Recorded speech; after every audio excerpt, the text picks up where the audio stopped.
This is Frank Watson here with John Lowe, and hopefully Tom Probasco will join us.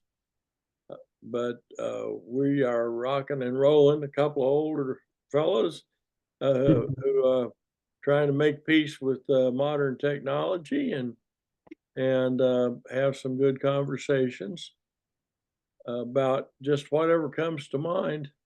So, John, Well, you have anything hot? well, since our last conversation, there was the Supreme Court decisions, and that were kind of unusual, I think, more than what we anticipated. Then there was the shooting of Trump and the convention, and now Biden stepping aside, and looks like Kamala may be his successor. And so these are interesting events in our times. I just wondered if you had any thoughts on this at all. Well, with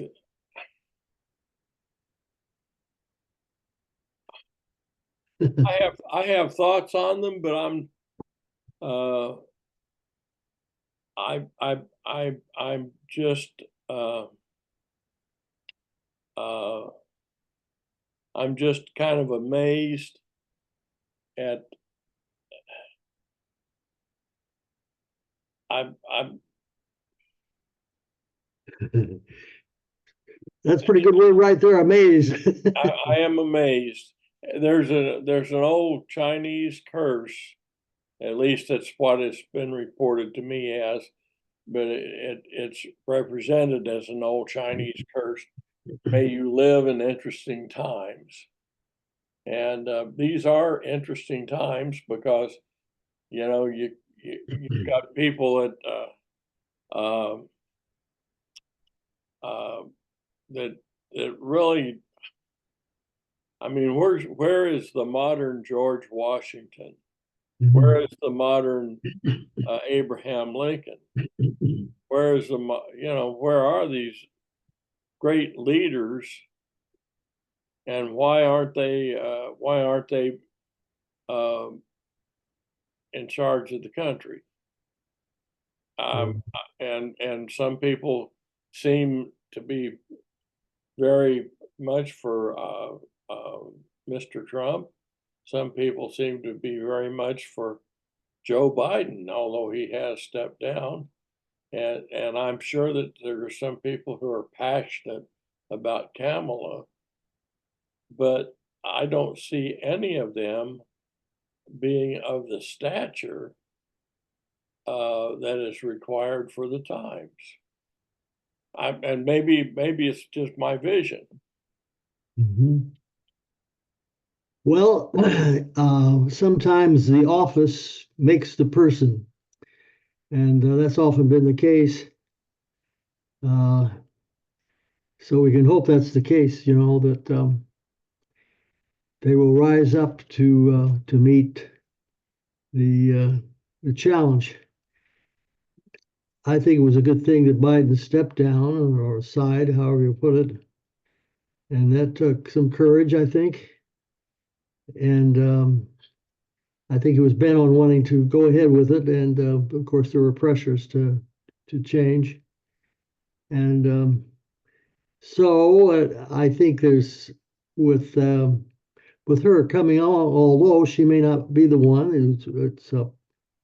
it's still an open question. Although I think it's quite likely as I see things, and but I do think that it gives a new energy from the Democratic point of view, and where it was kind of locked in of two old men, and not too popular either one, and so it does make a change, and it'll be a challenge.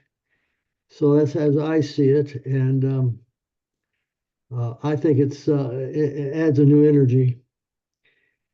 So it'd be interesting to see what goes on now in the next 2 weeks, and as we go into the convention on the Democratic side. Well, it is going to be interesting.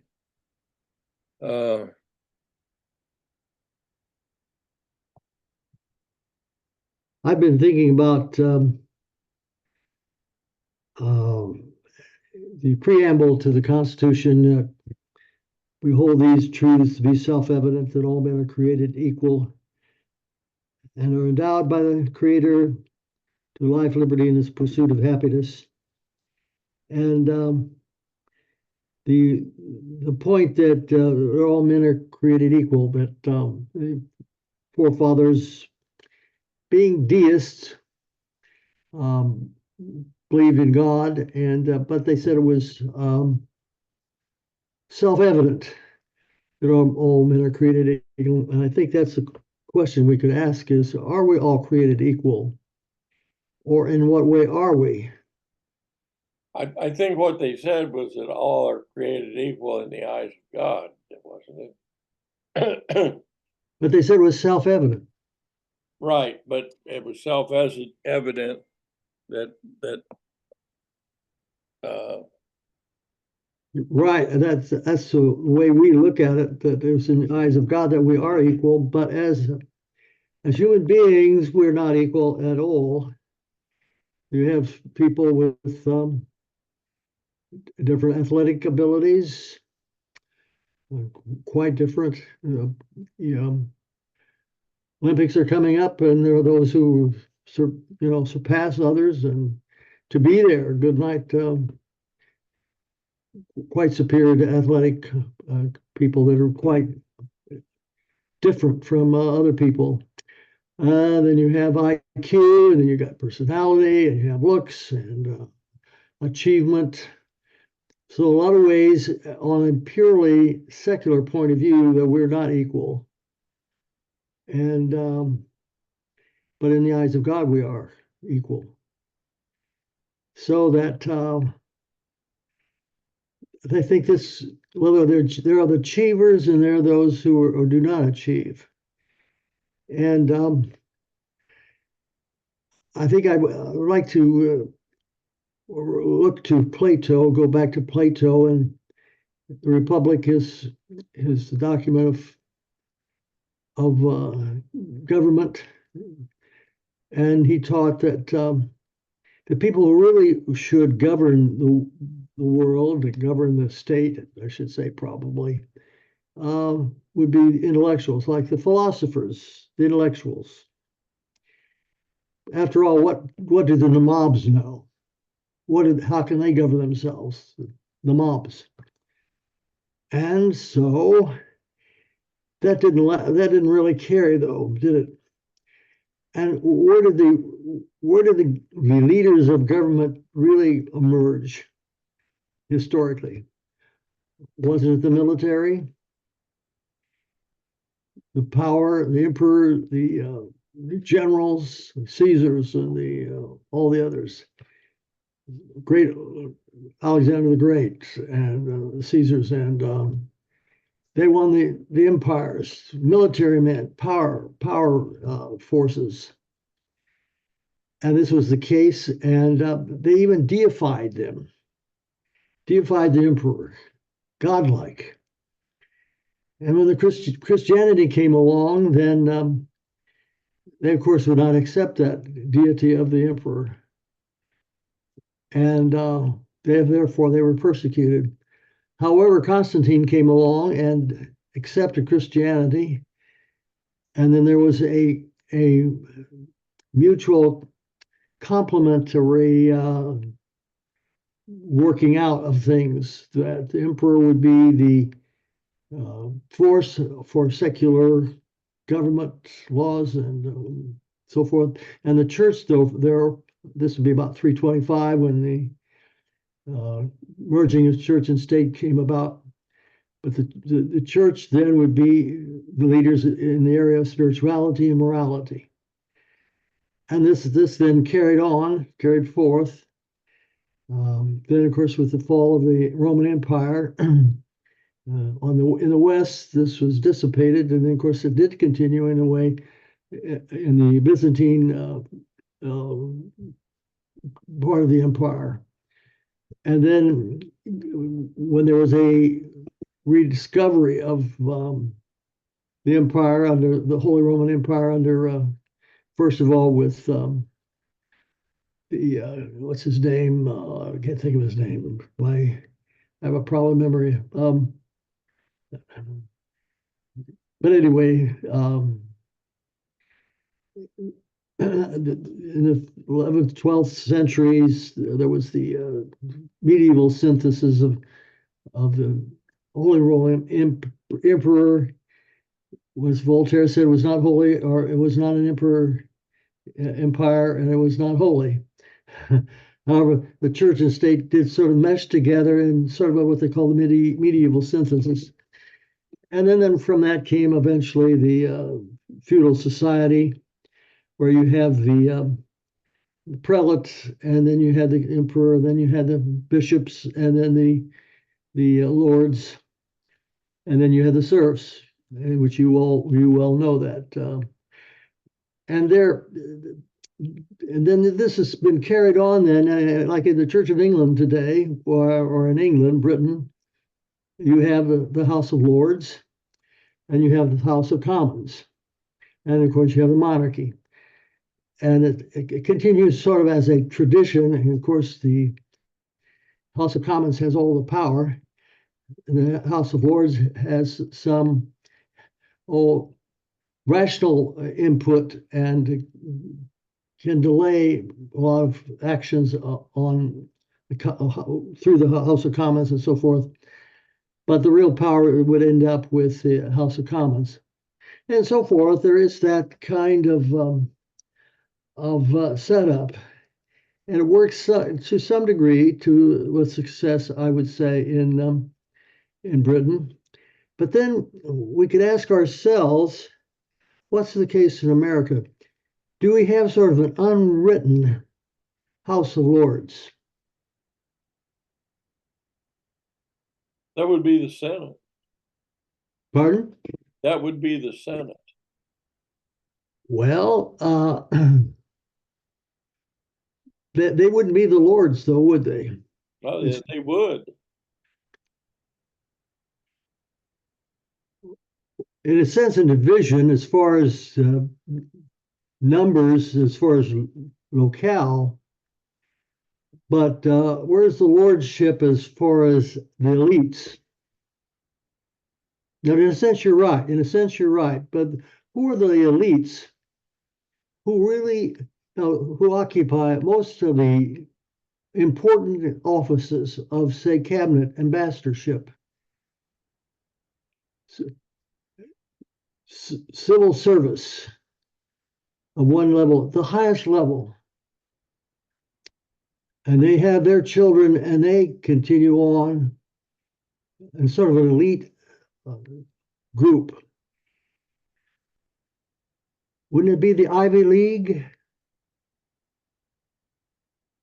Well, to my way of thinking, the Senate is the elite group. The civil servant group,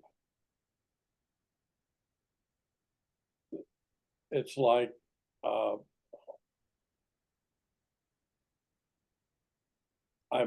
they can have a lot of power. But they're not the intellectuals necessarily. They're not the most money, not the moneyed group. That's what you see the Lords, see. And now, I'll give an example, and it's on both sides of both parties. John Kennedy, example of the elite. yes. Harvard. Who did John appoint as Secretary of State and all those different cabinet jobs? Now, not all, I'm of course exaggerating, but so many of the civil service of the highest levels are probably of the highest educated. Naturally, they would, because they know the best. They know more. They draw on those people who really know, and then they in turn guide their children into those schools, and then they become wealthy, and they become the elite. Not just those schools, there's Stanford and other schools too, but especially the Ivy League. Now, we don't like to hear this, but okay, here's John Kennedy. Good Camelot. His wife, like a queen. Well, princess. She goes to France. De Gaulle, they looked at her as a princess. Now, what about Nixon in comparison?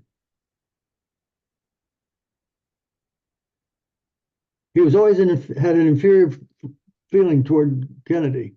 Yeah. Example.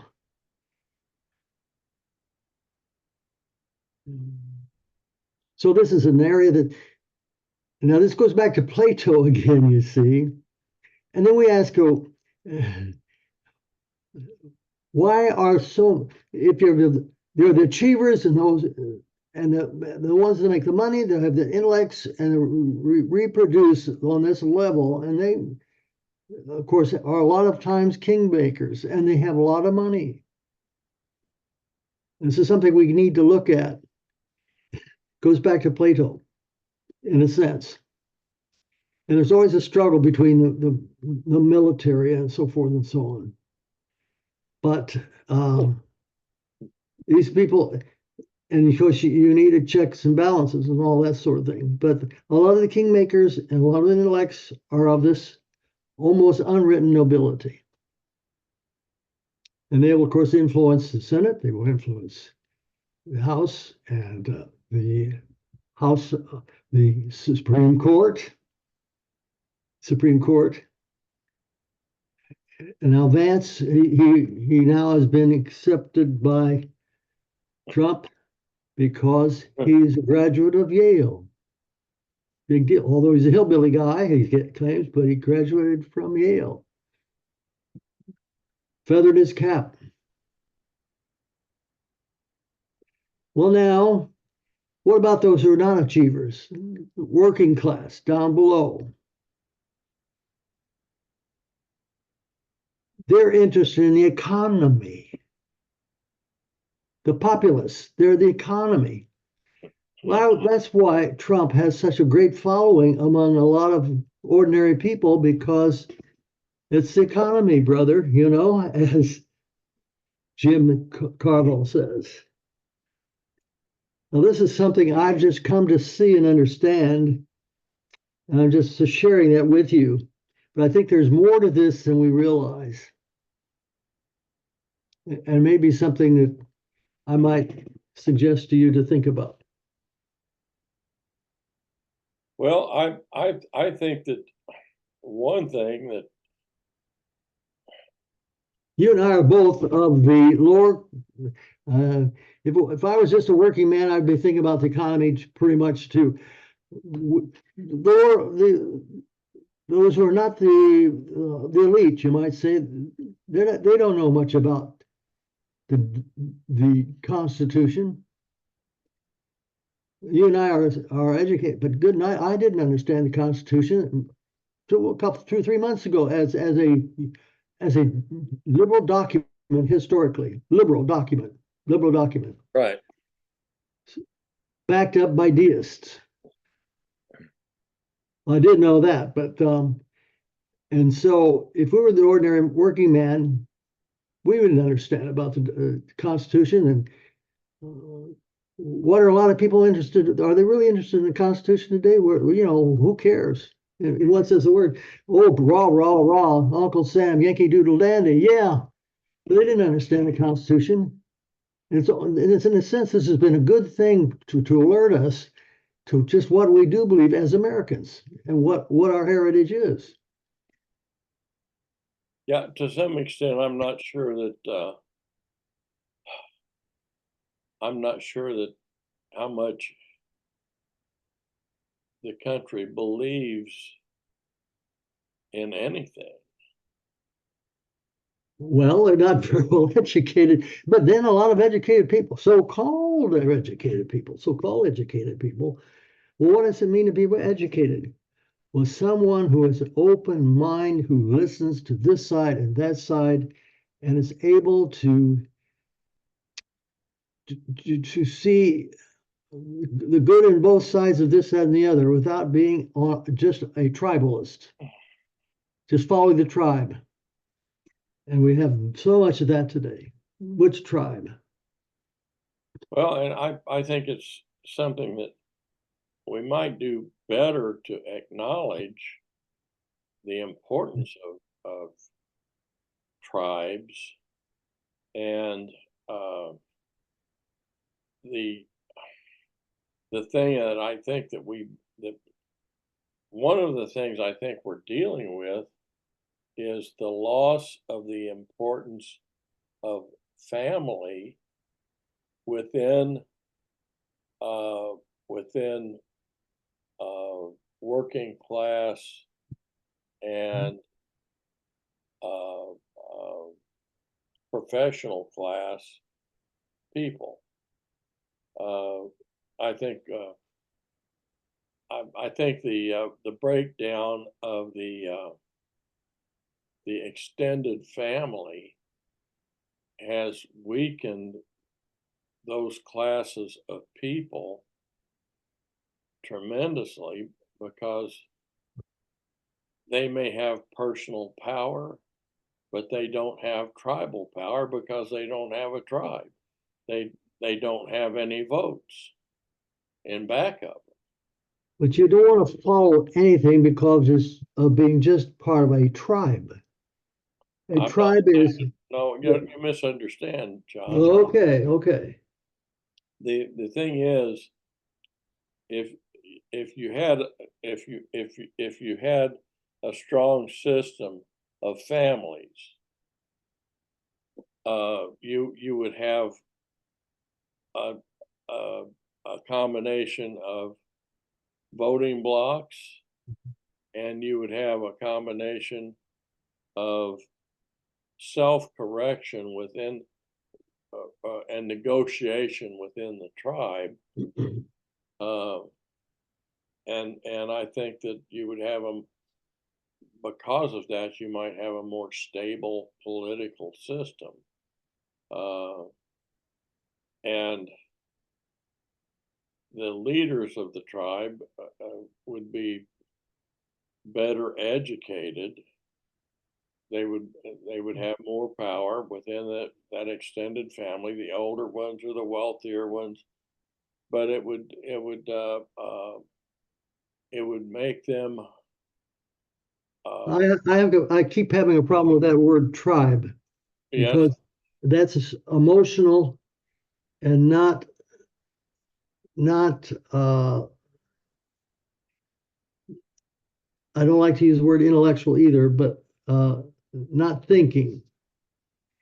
And you could be a part of the Pacers, and you're going to be against the Knicks because, by George, we're from Indianapolis, and that's what we are, and we're mostly involved in that.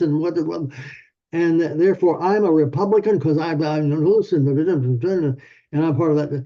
And you're closed-minded with that kind of tribalism, but thinking people are more that they transcend tribe. You might say class, and you have problem with that word too.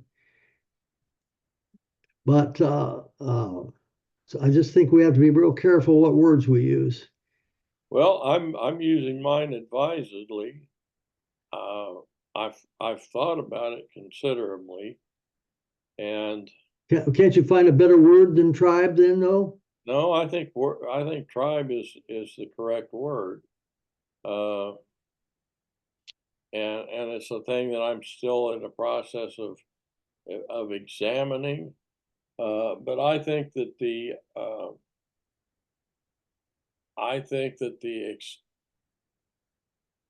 the future of the country may depend on the rebuilding of not just the country, but perhaps of the world. Now you mentioned Now fam wait. yeah, go ahead. The Yeah. rebuilding of extended families, and uh, when you see what has happened to indigenous people when they lose their tribal identity, they have a way of working out things in a particular place, working out things with the world, and with God, and they have developed systems of promoting integrity. Not all, perhaps, uh, but when that integrity, when the integrity of the tribe is broken, the integrity of the individual is broken. The individual becomes a single tree in a plain. When the wind blows, the wind hits that tree full force. If you have a forest, the forest mitigates the force of the wind. Suppose though that in the American scene, we have many tribes of many different people, and they need to be brought together in one to realize that transcending the tribe is that the human being, the humanity, transcends the tribe. And this we especially see on the American scene. And if as the world gets smaller, it's going to be more and more that there's going to be more of a common humanity that we have to maintain, being careful of tribes where we are at each other because of emotional and cultural reasons, especially as we then are mixed in today. Now, Vance is the new vice president is pushing babies and family. Sounds good. Life, liberty is so you have to have life, babies, and family. But what about survival? That's also important. And justice, equity, inclusion, and diversity, as well as babies and family. That's all part of the picture. So that's why you have the fascist point of view, babies and family and morality and all this sort of thing, freedom. And on the other side, you have what about one family over against another family? What about justice? What about survival? Who's going to take care of these babies economically with all the injustices in the world? More and more babies, then they well, suppose they're starving. Well, a lot of them are starving. Well, So that's where you see that's where your classes come in, and that's where the more the liberal point of view, and which eventually would go to the extreme of communism. So you have these extremes, and you got to look at both, and that's why it's good to see one over against the other. You can't just follow just one line of thought. Babies and families, sure, sounds great, and that's what we need. We really need that, but also survival, and also what was the other thing I was bringing out? Justice, fair play. What's fair, what's just. but I see. I don't have any faith in the individual in terms of being able to be educated and to have integrity without being rooted in tribal community. And it's not just family, but community. And when we lost the small towns, we lost a lot of our stability as a country. We lost a lot of our ability to have a sufficient base, sufficient foundational communities to build a society on. Our institutions, when all of our institutions are vertical, it's like Bank of America.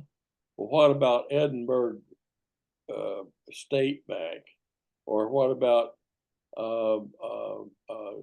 the Bank of Trafalgar? Right. What would you suggest? How would you remedy the big institutions?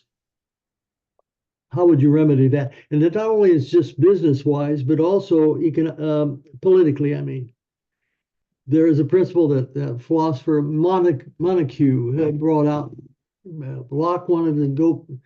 He said start from below instead of from above. You know, the lordship and the feudal. Then you go from below to the people to begin with. Montesquieu then taught, though, but there's something else you need, and it's the very thing you're talking about, I think, as far as small town, small business, over and against the big, politically too.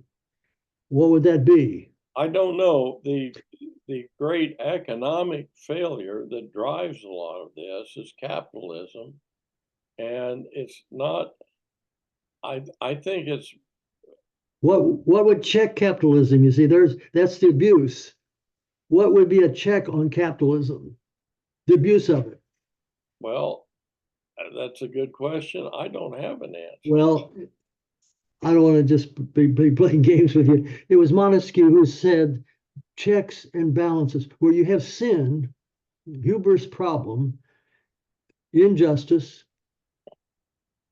uh, over exploiting is the word, I think, exploiting other people.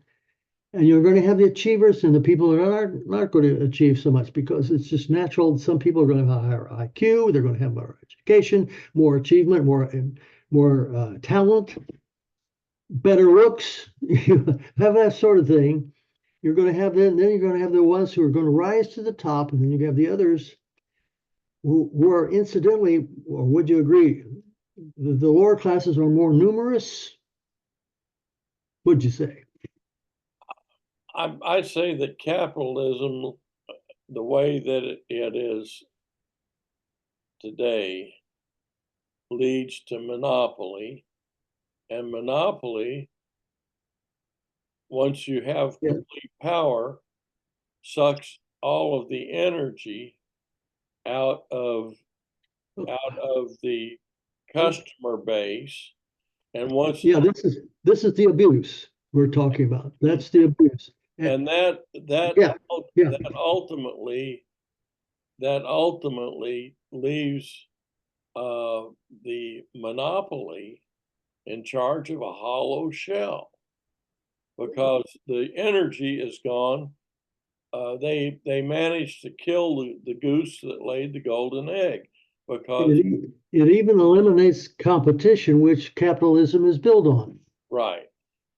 So it's self Yeah, destruct. exactly. So what do you do to correct that? And Well, that goes back to Montesquieu again, checks and balances. I'd see. I think that any time that you depend on any particular set of checks and balances, uh, that the urge, that greed will find a way to around them. Oh, yes, you have sin regardless. Yeah. So you have So to, okay.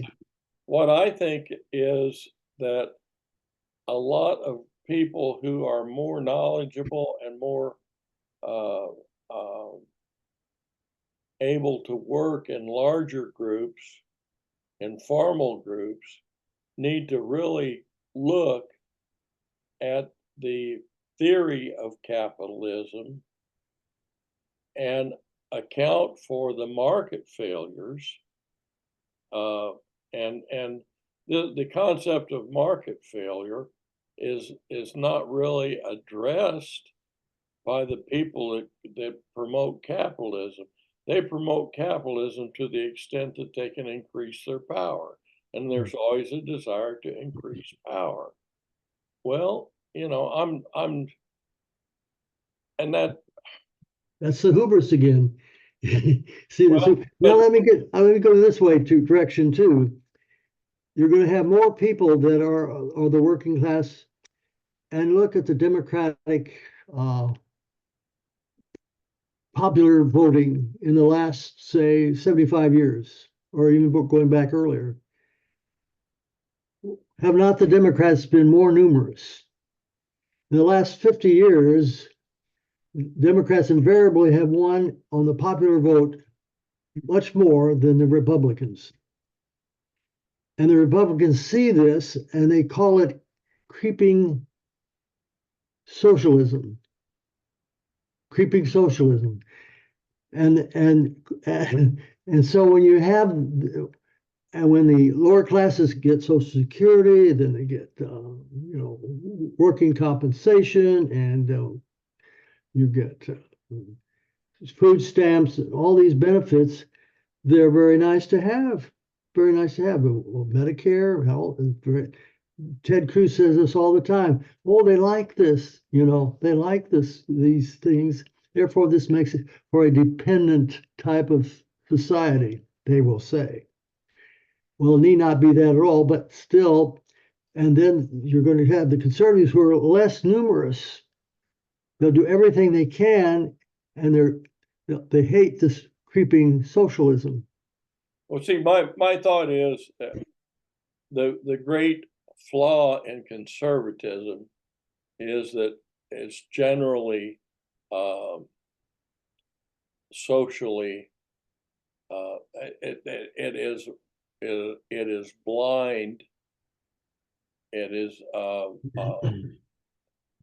is blinded by its sense of entitlement and it fails to see that